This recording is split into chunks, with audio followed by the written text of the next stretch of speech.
His name is Harry Blackstone Copperfield Dresden, and he doesn't have time for subtlety right now. But he's also not as gung-ho as he'd like you to believe. We're mixing it up a little bit today. Nobody's going to do any fighting per se, but someone is going to blow a few things up and someone else is going to get shot, and we are of course going to ask the question, what's the takeaway from this scene? Spoilers for Stormfront. For the uninitiated, the Dresden Files by Jim Butcher are the adventures of Harry Blackstone Copperfield Dresden, conjure by it at your own risk, Chicago's only wizard, or at least the only one in the phone book. He's a supernatural PI, prematurely curmudgeonly, knee-jerk protector of women and children, wears a ridiculous coat, and despite what every book cover will tell you, doesn't do hats. Stormfront is the first book in the Dresden Files series, and it's way better than anything I'd ever write, but it is fair to say that the later books do get way better. It was sufficiently good to make me read the next one, which was sufficiently good to make me read the next one, and it turns out that Dresden Files books are a bit like Pringles. I find the same thing with Mistborn books, by the way, but I have now run out of books set on Scadrial, and so everything is fine, I'm fine, let's not mention the rest of the Cosmere, I have deadlines, okay? The plot of Stormfront goeth thusly.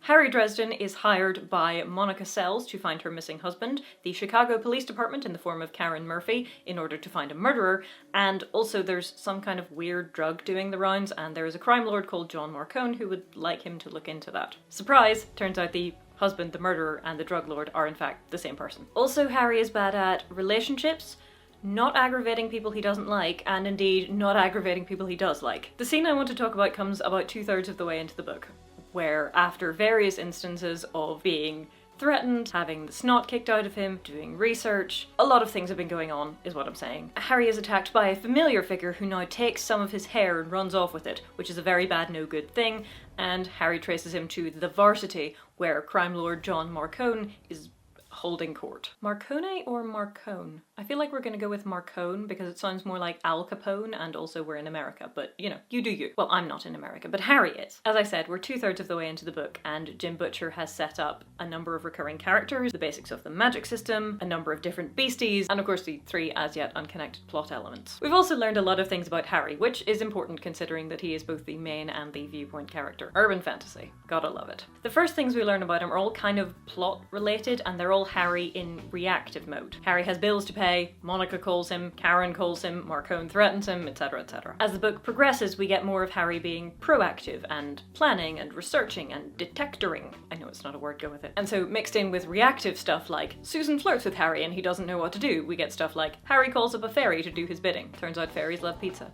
Who knew? All the combat situations, yes, we do have a shtick now on this channel, go with me, prior to the Varsity are at least somewhat reactive. For example, Bianca the vampire attacks him and he counterattacks with stored sunlight. What have we learned? Well, he planned to meet a dangerous enemy, which was possibly unwise, but he brought insurance. Marcone's goons beat him up, and so we learn he's not invincible. A demon attacks him and Susan, and so he has to defend them. We learn he's very powerful and quite good at improvising in sticky situations. And Marcone's goon attacks him again and then steals his hair. So we've seen how he reacts defensively in a fight. We will have demonstrated to us later that older wizards think of Harry as very green and untried because he has a lot of power, but they can focus said power so very precisely that they are devastating by comparison. But for now we're pretty impressed by his ability to throw around raw magical power in a fight. The Varsity is the first time we really see him plan to start a fight. Even when he goes to see Bianca, he doesn't really want to have to attack her, he just brings sunlight in case. And I love the scene because it's tremendously satisfying, and then the rug gets pulled and that's pretty satisfying too, and it's also really good character insight. Having been attacked and having had his hair stolen, which is a very bad no good thing, Harry then goes home and gets his stuff and then uses his tracking spell to take him to the Varsity. He's still reacting to what came before, but he's choosing to put himself in this position, and so the encounter looks a bit different to previously. I thought of all the subtle and devious means by which I might tilt the situation in my favour. Clever illusions, convenient faltering of electricity or water, a sudden invasion of rats or cockroaches. I shook my head, irritated. I didn't have time to bother with subtlety. Which really is early books Harry all over. Power into the talisman then. Power into the ring. I reached for the power in both the staff and rod and stepped up to the front door of the Varsity. Then I blew it off its hinges. I blew it out rather than in. It wouldn't do to injure a bunch of innocent diners on the other side. You only get one chance to make a first impression. And there's the undeniably decent side of Harry Dresden making itself known, even when he's committing acts of property damage and intimidation. This is a theme to which the books often return. However much Harry sees himself as a maverick, as a Wild West gunslinger going up to a saloon, Harry sees himself first and foremost as someone who protects people, who helps the helpless, even though there are a lot of less risky and more lucrative things he could be doing as a wizard. Once the door was off, I pointed my blasting rod inside and spoke a command. The jukebox slammed back against the wall as though a cannonball had impacted it, and then melted into a puddle of liquid plastic goo. I released a pent-up wave of energy from my ring. Starting at the door and then circling throughout the room, the light bulbs began to explode with sharp little detonations and showers of powdered glass and glowing bits of filament. Cinematic. No? You can just picture it in your head. He's been there maybe 20 seconds and the place is already effectively in ruins. But not just ruins, controlled ruins. Door, jukebox, light bulbs. Harry in a defensive, someone is attacking me and I have to defend myself fight is probably less precise than this, but this is very targeted damage. What's the point of this fight is something we ask a lot around here. Like, what's our takeaway? The first point is that it looks good. I mean, not that you can see it because it's in a book, but you can imagine it in your mind and it's very cinematic and cool. But lots of things look cool. What else you got? Well, if you're paying close attention, you'll note that aside from the door, which he blows up just so he can get in, the other things he targets are the things which would go anyway as soon as he starts throwing magic around. It looks like wanton destruction to get Marcone's attention, and it does in fact get Marcone's attention, but there's something more subtle going on.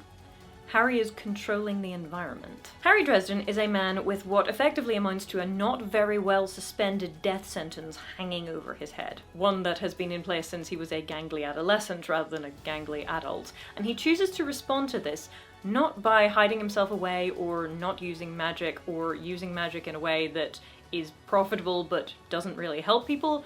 No. He becomes a PI in the phone book. Harry Dresden, wizard, lost things found. No love potions. In my video about The Matrix Reloaded, I talked about the Seraph line, you never truly know someone until you fight them, and how I was kind of disappointed that that didn't go anywhere. We already know Neo, and I didn't really care to know anything about Seraph because he doesn't seem to be very relevant to the story. But here we get another insight into Harry's character based on how he decides to fight when he has a little bit of time to plan. Marcone and his associates see the broken door, the broken jukebox, the broken light bulbs, all of this silence and shock and awe. But nobody actually gets hurt. And now the place is silent and dimly lit, so if Marcone decides that everybody who has seen this needs to be dealt with, yeah, that doesn't really fit with his character, but at this point Harry doesn't know that. He'd have a heck of a job finding all of those people because, you know, it's quite dimly lit in there now. Not going to be able to recognize faces. Probably don't have CCTV, it's only the turn of the millennium. Harry decides that he doesn't have time for subtle, and so he makes the biggest, noisiest entrance he can think of. But even though he is acting like a Wild West gunslinger right now, he is capable of subtlety, and you can see that even when he's being big and noisy and obvious. Time for a snarky line, I think. Little pig, let me in, I said into the silence. I'd really like to talk to you for a minute, John. And then we pull the rug out. Because this was really impressive and very cinematic and great character insight, but really, you can't leave Harry in control of the situation for long. It's just much more interesting when he's having to improvise. This piece of trash of yours just jumped me outside a gas station across town and cut off some of my hair. I want it back. I'm not going to go out like Tommy Tom did. Turns out that was not Marcone's doing. One of his thugs is a double-crosser, and when confronted with that fact, he starts shooting.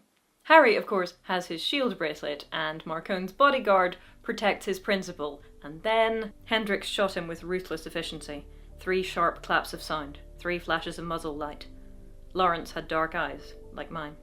I could see them. I saw him blink once. Then the lights went out of them, and he was gone. This wasn't what I wanted to happen. It had been a sort of game, a macho contest of showmanship I had been determined to win. All of a sudden, it wasn't a game anymore. And that's the other thing you learn from this encounter. Harry might talk a good game, but he really doesn't want to kill people. He doesn't want people to get hurt. He might run his mouth off in front of criminals and bullies big and small, but he wants to protect people, and this was not how he pictured this going. And then the last surprise, which is that Marcone threatens him, basically, but then offers him what information he has. I mean, that's not very much, but he gives him something. Marcone is a bad guy, but he does have hidden depths. I love this scene. I feel like it's an excellent encapsulation of Harry's character. It's cinematic without needing to go on for paragraphs and paragraphs of description, and it really works to hammer home how over his head Harry is, and how much of that is because he deliberately puts himself in these situations because he wants to help people. If you're a Dresden Files fan, leave a comment and tell me what your favourite scene is. I'm not sure if this is my favourite scene, but I didn't want to go too deep into the series because that would be spoilerific, so I thought I'd stick with something in the first book. Battleground is going to be out at the end of the month, and after reading Peace Talks, I am hyped for it. So the extended version of this video, which is for $3 patrons and up, is about one of the things that Jim Butcher and I have in common, aside from a list of skills that mostly became irrelevant 200 years ago. Which is to say, getting some really solid work out of sheer passive-aggressive cussedness. Because in addition to the warm glow of knowing that you're supporting the channel, depending on what tier you choose, patrons also get access to exclusive posts, extended videos, get their name in the credits. There's a monthly live stream for one tier of patrons where we just kind of shoot the breeze for 45 minutes on whatever topics come to mind. It's fun. If that sounds like your thing, in addition to the usual pay monthly and cancel anytime option, Patreon has just introduced a brand new pay yearly option. If you sign up to be a patron in the next month, which is to say before October the 15th, then you get a 16% discount, which is like 2 months free. Thereafter you get a 10% discount if you pay annually, which is not an even number of months, but is a nice round number. If you'd like to support the show but would prefer to do so in a non-financial fashion, then the absolute best thing you can do is share this video with people you think would like it. And of course you can just watch more videos as well. Thanks for watching. See you soon.